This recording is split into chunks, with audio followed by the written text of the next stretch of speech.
बाळू मामाचा स्वभाव म्हणजे खैराचा इंगळच म्हणायचं.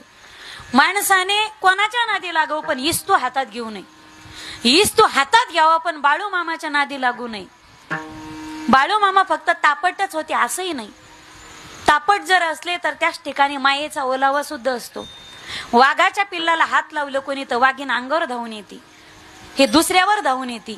पण पिलांना मात्र ती जवळ घेते ना, तिच्या अंगावर खेळतात. कोणी कान ओढतं, कोणी तिच्या डोळ्यात बोट घालतं.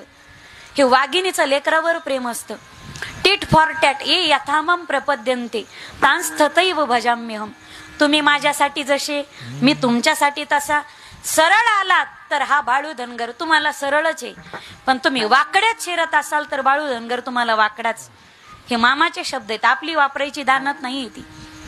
मामांचा स्वभाव म्हणजे जणू विस्तवासारखी मामा तापट. पण मामाने ज्यांना ज्यांना शिव्या दिल्या ना त्यांचं कल्याणच झालं.